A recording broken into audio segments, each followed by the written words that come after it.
Bonjour à tous, bienvenue dans ce nouvel épisode consacré à Indexmatic 3. Alors je vais pas vous mentir, le sujet est un peu dense aujourd'hui, donc prenez une bonne goulée d'oxygène. Vous allez enfin maîtriser, non pas la dualité onde-particule, mais la dualité majuscule-minuscule dans Indexmatic. Alors rappelons tout d'abord que la langue regorge d'homographes, des mots différents qui s'écrivent rigoureusement de la même façon, et c'est un phénomène tellement banal qu'on n'y fait plus vraiment attention. Même des mots hyper simples sont touchés par l'homographie. Fort, nom masculin ou adjectif. Neuf, déterminant numéral ou adjectif exprimant la nouveauté. Été, nom d'une saison, participe passé du verbe être. Point, nom masculin ou adverbe de négation, etc., etc. Quand vous rencontrez des phrases comme « un avocat mange un avocat »,« peut-on se fier à un homme fier »,« les poules du couvent couvent », vous n'avez aucun mal à comprendre l'énoncé, parce que le contexte, et notre faculté quasi instinctive à trouver du sens dans tout ce qu'on lit, tranche les ambiguïtés d'interprétation. Dans la phrase « mon avocat mange un avocat », les deux concepts n'ont aucun lien sémantique. Si vous deviez indexer le mot « avocat », il faudrait normalement distinguer ces deux acceptions et ménager deux entrées d'index, ce que le programme ne permet pas de faire automatiquement. Et c'est facile à comprendre, il voit exactement la même séquence de caractères. Mais dans la galaxie des homographes, il existe une constellation de mots doubles que l'on peut repérer à leur différence de casse. Au XVIIe siècle, Louis XIII a donné son nom au louis d'or. Le premier Louis porte une majuscule, le second, dans l'expression louis d'or, s'écrit en minuscule. Et cette divergence orthographique caractérise les écritures dites bicamérales, qui confèrent à une même lettre fondamentale deux dessins concurrents, le bas de casse minuscule et le haut de casse majuscule. Je ne me lancerai pas ici dans un débat toujours pédant et capillotracté sur la nuance entre majuscule et capitale. Pour moi, et ce sera une simple convention de vocabulaire, une lettre majuscule est un signe orthographique à part entière, tandis que la capitale, grande ou petite, est une mise en forme typographique, un style, que l'on applique ou pas au caractère du texte. Les majuscules se distinguent parfaitement des minuscules quand on n'applique aucun style particulier. Il se trouve juste que ces deux familles de lettres tendent à se confondre visuellement quand on les met en capitale. Cependant, les caractères sous-jacents restent bien séparés dans nos métiers et en informatique en général. Donc le L de Louis XIII est une majuscule, celui de Louis d'or est en principe une minuscule et chaque signe a une position unique dans la table des caractères. Partant de là, lorsque nous analysons un document avec Indexmatic, nous obtenons en entrée des unités différentes au regard de la casse, un petit L ou un grand L. Et nous pouvons décider soit de les mixer sans discernement, soit de continuer à les discerner. Cette question se pose précisément quand on a affaire à des homographes de type majuscule versus minuscule. Là encore, c'est un phénomène assez courant. D'abord parce que beaucoup de noms propres ont muté en noms communs, ce qui a fait émerger dans la langue des tonnes d'éponymes. On trouve dans cet ensemble des personnages mythologiques, Narcisse, Mercure, Panacée, des personnages romanesques ou assimilés, le Tartuffe de Molière, le Gavroche de Victor Hugo, des ingénieurs, inventeurs, scientifiques, genre Samuel Morse, Louis Braille ou le légendaire préfet Poubelle. Plus foisonnants encore sont les éponymes de titres d'œuvres, par exemple Le Parfum de Suskind, Le Cri de Munch, Le Procès de Kafka ou tout bonnement Les Misérables de Victor Hugo.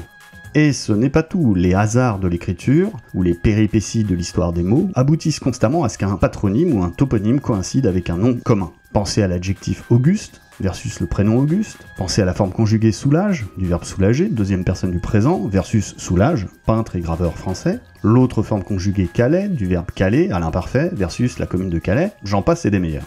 Les exemples sont si nombreux qu'il est improbable que l'ouvrage que vous êtes en train d'indexer à l'heure où je vous parle ne contienne pas au moins un ou deux homographes de ce genre. Alors comment les aborder avec Indexmatic? Quand faut-il distinguer la minuscule de la majuscule? Quand faut-il au contraire absorber les deux dans une même rubrique? Voyons cela sur un exemple simplifié. Notre document comporte plusieurs occurrences du mot pierre, nom commun et nom propre. La page 1, que j'avais initialement conçue comme la plus facile à analyser, est en fait la plus récalcitrante, car elle contient deux instances du substantif pierre, au sens de caillou, mais l'une de ces instances prend malgré tout la majuscule parce que c'est le premier mot du proverbe « pierre qui roule n'amasse pas mousse ». Cela souligne au passage un fait remarquable, la majuscule initiale ne fournit pas en général une condition suffisante pour identifier un nom propre. C'est seulement une condition nécessaire. La page 2, je ne vous jette pas la pierre, fait cohabiter les deux emplois. On voit clairement que ce seraient deux entrées d'index à séparer.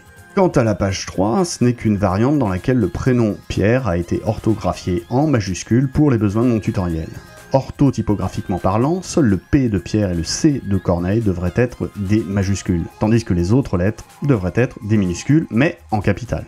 Cependant, il arrive que des mots tout en majuscules soient requis dans une composition, pour les sigles notamment, donc cette éventualité nous intéresse. Au total, nous avons dans cet exemple 6 occurrences indistinctes de la graphie Pierre. Si vous formulez cette requête dans Indexmatic, sans vous soucier de la différence majuscule-minuscule, c'est-à-dire en laissant inactive l'option respect de la casse, le programme trouve instantanément ces 6 concordances. Et vous remarquez que les formes collectées nous arrivent telles qu'elles sont rédigées dans le document. Les variantes de casse sont toujours perceptibles dans la fenêtre de scan rapide. Et c'est le premier point à garder en tête. Les concordances reflètent les variantes graphiques capturées dans le texte en entrée, indépendamment de ce que vous en ferez par la suite en sortie. Bien entendu, si j'impose le respect de la casse, alors les minuscules et ou majuscules utilisées dans ma clé de recherche deviennent discriminantes. Pierre en minuscule obtiendra seulement 3 concordances, une sur chaque page. Pierre avec majuscule initiale en donnera 2, page 1 et 2, et Pierre tout en majuscule donnera une concordance unique en page 3. Notez que j'utilise pour l'instant des requêtes littérales, pas des expressions régulières. Sauf contre ordre, une requête littérale fournit ipso facto la graphie du terme à indexer. Pour bien comprendre ce phénomène, examinons le terme obtenu en sortie dans chaque situation. Il correspond à chaque fois à la clé saisie littéralement dans ma requête. Avec respect de la casse, Pierre en majuscule produira cette graphie. Pierre avec majuscule initiale, idem, et Pierre en minuscule, pareil. Les folios associés correspondent bien à la casse recherchée. Maintenant, que se passe-t-il quand je désactive le respect de la casse ? Le programme capture alors les 6 occurrences, tout en rapportant un terme unique, la forme en minuscule, puisque c'est ainsi qu'est rédigée ma requête. Comment vérifier que je ne vous raconte pas des histoires et que mes 6 occurrences sont bel et bien prises en compte ? Il suffit d'ajouter aux options de présentation la fréquence des termes. Je fais donc un contrôle-clic sur le bouton terme et j'ajoute la fréquence dans les champs à visualiser. Elle apparaîtra entre parenthèses dans le rapport. Et on trouve bien 6 occurrences réparties des pages 1 à 3. Lorsque je refais l'expérience avec respect de la casse, j'obtiens cette fois 3 occurrences seulement, à savoir le terme composé en minuscules sur chacune des 3 pages. Donc l'insensibilité à la casse favorise une sorte d'amalgame. C'est problématique seulement dans le cas spécial que nous étudions aujourd'hui, parce que, en pratique, la fusion des variantes de casse convient très bien à la majorité des mots. Il reste maintenant à s'attaquer aux homographes proprement dit. Comment allons-nous débrouiller et distinguer les variantes qui nous intéressent ? Alors d'abord, je me rends dans le panneau classement pour inhiber l'option casse intelligente qui pourrait interférer avec l'expérience. Pas de panique, on va y revenir. Cette fois-ci, je vais envoyer une requête non littérale, une expression régulière, capturant tous les mots de 6 lettres. Ce faisant, j'impose à Indexmatic de fabriquer lui-même la rubrique résultante, vu qu'elle n'est plus donnée d'office par une clé littérale. Et c'est là que ça devient intéressant.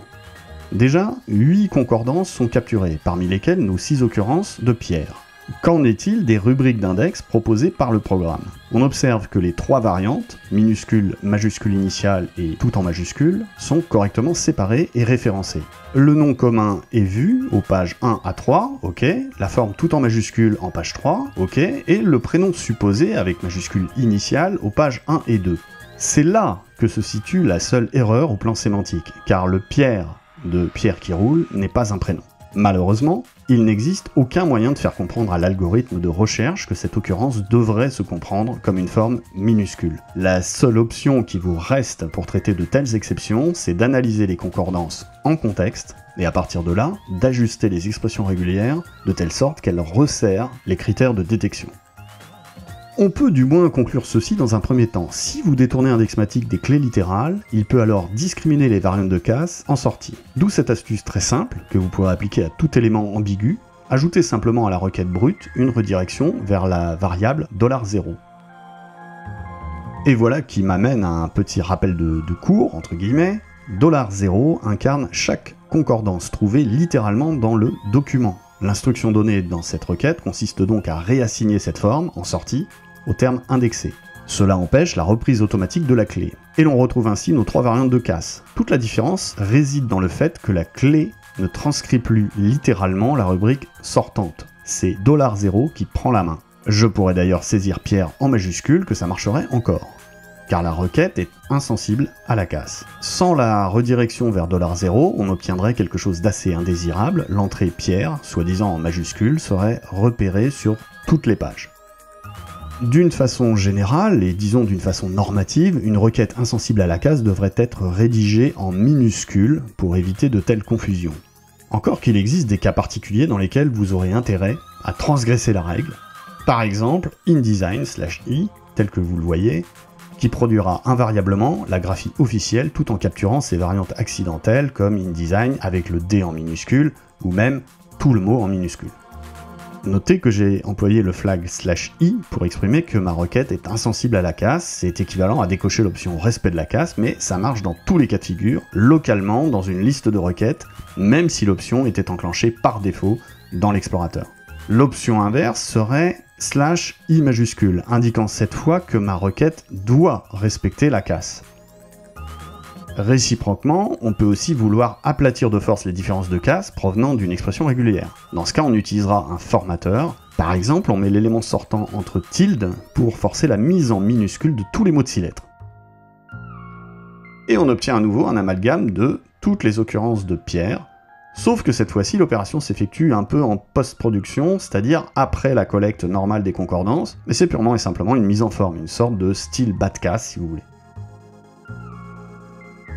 Pour en savoir plus sur la syntaxe des formateurs, reportez-vous au chapitre Requêtes avancées du manuel d'utilisation, section 7, formateur de rubrique.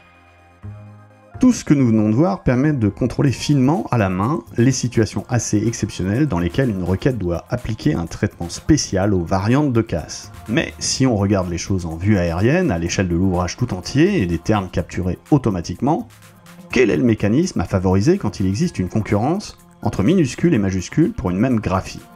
Concrètement, imaginez que dans notre exemple, le mot Pierre, peu importe sa casse, ne soit pas une forme problématique et constitue en fait une seule rubrique, le seul et unique mot qu'on désire voir en sortie. Eh bien dans 90% des cas au moins, c'est en fait ce que l'on attend. Et la requête générique que vous voyez à l'écran pose alors un problème, parce qu'elle génère des rubriques distinctes pour chaque variante de casse. Et c'est là que la fonction sortie classement casse intelligente entre en scène. Son principe est enfantin. Lorsque le programme rencontre des formes concurrentes issues d'une requête insensible à la casse, il regarde si la forme minuscule domine numériquement les autres, et dans ce cas, il considère que c'est la seule qui vaille. Et là, magiquement, Indexmatic vous propose Pierre en minuscule comme rubrique finale, car il s'est aperçu que cette écriture du mot prédomine dans le document. D'ailleurs, on va faire un contre-test, je quitte le programme et j'ajoute artificiellement une majuscule à l'une des occurrences. Mettons à cet endroit-là. Remarquez qu'à présent, j'ai 3 occurrences de Pierre avec une majuscule, 2 occurrences en minuscule et une toute en majuscule. La forme en minuscule n'a plus l'ascendant, alors l'algorithme en conclut qu'il doit y avoir des rubriques distinctes, des mots sémantiquement différents à maintenir séparés dans l'index. C'est purement statistique et ça fonctionne assez bien en moyenne quand la quantité de texte est significative. On peut décider de forcer, dans tous les cas, la préservation des sigles en cochant l'option « Préserver les mots en majuscules ». Elle restera en quelque sorte la portée du mécanisme de fusion. Voilà l'essentiel de ce que vous devez savoir sur le traitement de ces subtilités majuscules-minuscules. Il reste un tout dernier point à évoquer en faisant un détour par les listes de requêtes. L'algorithme est bien conscient, enfin si on peut dire, qu'il existe une sorte de dissymétrie dans la spécification d'une liste de mots simple. Si je tape un mot en minuscule, on s'attend habituellement à le trouver sous cette forme, mais éventuellement avec majuscule initiale s'il démarre une phrase. Le nom commun présente donc quelques variantes possibles, si bien qu'il vaut mieux en général le rendre insensible à la casse. Mais si je tape un mot avec une majuscule initiale, ou même tout en majuscule, il y a fort à parier qu'il s'agisse d'un nom propre, d'un sigle ou d'une marque, par exemple InDesign, et dans ce cas le respect de la casse devrait normalement s'imposer.